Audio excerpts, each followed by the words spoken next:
vigilance, the action or state of keeping careful watch, standing guard, defending the bulwark between the righteous and the godless. Hey everyone, this is going to be a quickie. Ooh, that didn't sound good. I just have something I want to get out to you really quick. This week we had a fabulous week. Representative Heather Scott, Representative Ron Nate came and joined us at our 3 different Amend 2 chapter meetings in Idaho Falls, Twin Falls, and Pocatello. Now, I wanted to take a few minutes and address something that occurred at the Pocatello meeting just yesterday. Representative Ken Andrus and his wife were in attendance. And at the end of the meeting, I talked about our representation in District 28 and why I felt like it was horribly, totally broken and even criminal. Now, there are those who thought that maybe my words were a little harsh, and they were harsh. And I am not in any way intending to offend Representative Andrus. That's not who I am or what I do. But I swore an oath to protect and defend the Constitution from enemies, foreign and domestic. And in this last year, Representative Andrus has become a domestic enemy of the Constitution. And so I'm going to let you first listen to the things I said to Ken while at that meeting. And then when we're done with that, I will let you get a good look at Ken using his own words.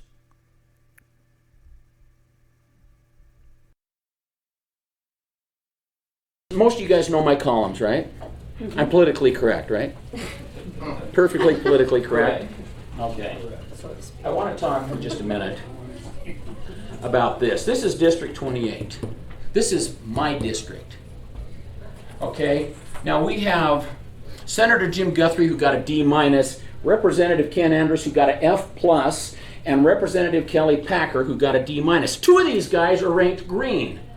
Now, when I got D's in school, and when you got D's, did your parents paint your butt green or did they scald it red? Okay, red. I don't know what happened. I wonder if they ran out of red paint, and I will buy it for them if they don't have it. But I want to talk a little bit about this. In District 28, we have Representative Kelly Packer, who has never taken a call from me ever. We only talked one time, and that was when I broke the story which detailed her attack on Jason West's First Amendment rights. And what she did instead is she called me, or she was stupid enough to text me and tell me, if you release this story, I will have the police arrest you and I will have the Attorney General prosecute you. So it was really good because then I released the story that told the story of Jason West with a little subnote about her going after my First Amendment rights as well. She doesn't take my calls. Representative Kelly Packer, if you didn't catch this, just recently came out and she said, "Oh, give Guthrie a break, it's not a big deal." Well, guess what? In the state of Idaho, adultery is a felony, subject to 3 years in the state prison. That is a big deal when they do it, and it's a big deal when other legislators allow it to happen. Okay? Jim Guthrie will not take my calls, especially now. I don't know why. Jim Guthrie will not take my calls. And it drives me crazy. And Ken, you wrote a story about the Idaho Freedom Foundation that I thought was wrong, and I wrote one in rebuttal, and I'm sure you didn't like it very much. And ever since then, I've been trying to call you, and all I get is that the subscriber is not available. I can't even leave a voicemail. I think you've blocked my number. He doesn't know how to do And it. I don't carry my cell phone on the ranch. And guess what? You swore a constitutional oath to be instructed By me. Instructed? Yes. By you? Read the Idaho State Constitution. No, let's not go there tonight. Huh? Let's. The Idaho State Constitution says that our legislators have to take instruction from their constituents. So Ken, you need to unblock my number. It's not blocked. Well, I'm not getting through, and I haven't for a long time. Guys, in our district, we have these people that are involved in this. In our district, we have two legislators, Senator Guthrie and Ken Andrus, who over recent years have received nearly $1 million of federal entitlements in the form of farm subsidies. These are unconstitutional, they are vile, they are disgusting, and they are criminal. Guys, we have to stand up. We have to stand up and take it back. This green for a D, it doesn't work for me. Does it work for any of you guys? It doesn't work. And so I'm the kind of guy that as long as my legislators work for me, and these two are rock stars, but the day they quit, I'll burn them down. And I think that they would suggest to you right now that I should. I don't think that they would argue with that. You'd have to beat my wife to it. Okay. but that's what I want you to understand is we have to know who these guys are. And they are not representing us. I would submit to you that all of southern Idaho, including District 28, is just as red as it can be. And we've got to fix it. And we've got to fix it together because I alone can't. Now I'm going to start by sharing with you some of the things that Ken has published or that I published regarding Ken in the last year. This is the last year of his service as a representative. And I think you're going to be surprised. I'm starting with a column that I wrote in the summer of 2013 called CRP, the Criminal Restoration Policy. And I'm just going to read a few paragraphs from that column. Quote, I contacted Rep. Ken Andrus and asked what he thought we could do to curb runaway federal spending. He stated, I'm not sure that we can do anything about it. I asked about state sovereignty. And he said, sovereignty was given by the Constitution, but not given by the federal government, unquote. Not given by the federal government? See, the federal government doesn't give sovereignty. Sovereignty was ours from the beginning. If we don't have it, it's because it was given away. And if it was given away, it was given away by the people and by our representatives. And that does include Mr. Andrus. I continue from the column, quote, I would remind the representative of a few key points. The founders warned that federal government will erode our freedoms. Our system has been established to keep the bulk of government close to the people. You are sworn to uphold the Constitution and hired to protect the people from federal abuse. Yet, you timidly go before the federal government like Oliver Twist. Please, sir, I want more. No, no, no. Sovereignty is ours, and if you are not willing to lead the charge to take it back, step aside. Unquote. Now, finally, in this column, I documented some information about Ken's unconstitutional abuses of federal dollars. And here we go. Quote, Andrus and Guthrie have taken nearly $250,000 and over $100,000 respectively between 1995 and 2012. Is defense of the Constitution remotely possible while these men embrace violation? Unquote. So this is kind of where it all started with me, and Ken published a column which he simply titled To Lance Earl. And I'm going to share with you several quotes from that, and then we'll discuss these a little bit. Ken wrote, Are all persons who receive federal assistance from natural disasters, such as floods, hurricanes, wildfires, and tornadoes, constitutional criminals? Most, especially rural cities and towns, receive federal cost share assistance for street repair, water, and sewer facilities. Is every person who does not actively protest the project a constitutional criminal? Most students who qualify apply for grants to help with college expenses. Many special education students now go to school with their peers instead of staying home or being institutionalized. Kids from low-income families can qualify for partial or total free lunch. Are those people constitutional criminals? Medicare and Medicaid are federal assistance programs. Is every person enrolled in either a constitutional criminal? Our government, for a long time, has had a policy of cheap food for the consumer. They keep the price of milk low through federal marketing orders. Years ago, the price of milk was considerably less than the cost of production. All dairymen were on the brink of going broke, which would have followed by sharply higher prices at the consumer level. To remedy the situation, the government initiated a dairy buyout.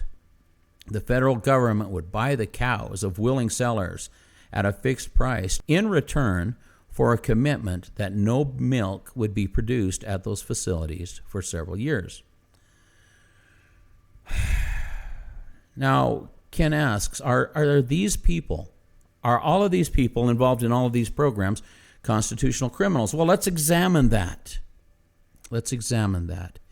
You see, if these programs are not authorized in the Constitution, then they are a violation of the Constitution. And if they are a violation of the Constitution, they are in violation of our supreme law. And if they are a violation of our supreme law, they are a crime. And yes, Ken, therefore, everyone who participates is a constitutional criminal. Now, they may not know it, and so maybe they have an excuse. But in your case, it's different. So let's go on. Ken wrote in that same article, I am certainly not proud of the fact that I have participated. Now, he's talking about receiving federal money. So let's start again. I am certainly not proud of the fact that I have participated. On the contrary, my mind is troubled. Perhaps when the mortgage is paid off, I will refrain, unquote. Whoa! Is Ken the only person who has a mortgage? Do you not have a mortgage? And because you have a mortgage, do you take advantage of federal projects and programs and unconstitutional criminal activities to cover the cost of your mortgage payments? Why is it that Ken thinks that he has the right to federal money to pay his mortgage when the rest of us pay it out of our own pocket by our own sweat and hard work? Ken goes on, in the meantime, I justify participation based on the advice of Ezra Taft Benson to my father years ago. Now, let me be clear about this. Ezra Taft Benson wrote a little booklet called The Proper Role of Government, in which he completely and totally tore apart anyone who thought these programs were okay. And here we have Representative Andrus suggesting that President Benson, who, by the way, was the prophet of the church at the time, or maybe an apostle of the church, I don't know, but they are justifying this, saying that they have authority to violate the Constitution because God, through an apostle of the Lord Jesus Christ, gave their family special permission. Are you buying this? And the final quote from this column. He wrote, and Lance, Representative Kelly Packer and I have voted opposite on several issues, but I am not going to join your crusade to have her removed from the legislature and prevented from holding any future public office.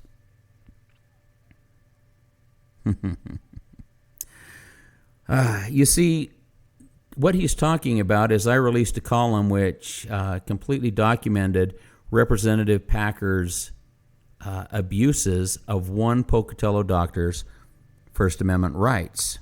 And I quote from that column, quote, West claims that while he was waiting to testify, Packer sent his lobbyist a text message suggesting that if West testified before the Senate committee, action would be taken to reject Rule 20. Unquote. Now, see, Rule 20 is a rule that allows naturopaths to do business. And Representative Packer said, if you testify against a bill that I want, I will put you out of business. This is retaliatory legislation. This is criminal legislation. This is an abuse of Dr. West's natural and unalienable rights. And it's documented. I have the proof.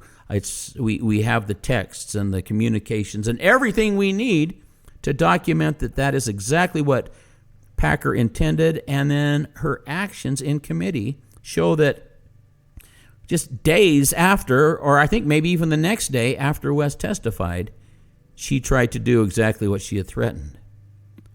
Now, in preparing this story and follow-up information, I tried to contact Representative Packer for some comments, and she was so stupid that she shared, this was in actually a Facebook post. She wrote, and she wrote this to me. She wrote, I am contacting law enforcement and the Attorney General's office because I feel threatened by your manner, unquote. Whoa, I am media. I have the right to ask questions. And even if I wasn't media, if I was only a constituent, I have the right to ask these questions. And Packer, it's now proven, because I have that document that she sent me, it is proven that she not only attempted to quash Dr. West's First Amendment rights, but she did the same exact thing to me. So now going back, Ken Andrus says he's not going to help me get her out of office. Well, at that time, Ken Andrus was sitting on the Ethics Committee for the House of Representatives. Ken Andrus had a duty to look into this, and Ken Andrus, regardless of my multiple requests for assistance, refused to do the right thing. Now, my closing comment in this column was this. I wrote, Ken, you may be tempted to reply in another column. Instead, I suggest a head-to-head discussion on my webcast. You name the date, unquote. You see, Ken could and should, and if he knew that he was on solid and firm constitutional ground, he would have taken me up on that. But he knows that he is in violation of his own oath to the Constitution, and so he passed. Now, just this past summer, Ken wrote a column which he titled The Idaho Freedom Foundation of Wayne Hoffman. In it, he wrote, I feel embarrassed and ashamed that I enjoy these benefits. Now, he's talking about his farm subsidies. And a segment of our population is excluded. They are being discriminated against. If we exclude benefits for everyone, so we are all treated the same, I am there. I understand what entitlements are, but presently do not feel the need for another lecture on the Constitution. He says if he could make it so that all entitlements go away and we're all treated the same, that he would be the first to step off the gravy train and make it go away. But the fact of the matter is this. Ken Andrus receives federal entitlements every year. Now, these are not something that come to him automatically. It's not something that he earned because he's a disabled vet. It is something that he applies for every year because he has lands that he doesn't want to work, and instead of doing and making his own way like the rest of us, Ken applies for federal assistance, in his own words. For what? To pay his mortgage. Ken wrote in that same column, Obamacare has been implemented for a couple of years. My efforts, as well as several other legislators, to get this gap population included in a health insurance program, ... So anyway, he went and he said that he wants to get more federal money to get more people on the federal gravy train. This is insanity, Ken. This is socialism. And so Ken is retiring. He's going to step down, and I wish him well. But the simple truth is that Ken, especially in the last year as a legislator, has violated the trust of the people. He has violated his constitutional oath. He has violated everything that we hold dear as a nation. Ken has, in almost every way imaginable, stepped into the camp of Bernie Sanders, of Hillary Clinton, of Barack Obama, and embraced that ridiculous socialist, big government, federal spending, high debt nonsense. Ken has become a huge part of the problem. And Ken, I would imagine, will continue to be a huge part of the problem because there seems to be no indication that he's not going to apply for federal aid again and again and again. So, Mr. Andrus, you are a nice guy. I actually like you. We've had some conversations. But Ken, as a legislator, you are a criminal. You have violated everything that you swore you would hold sacred. And it is a shame that you ended your career by becoming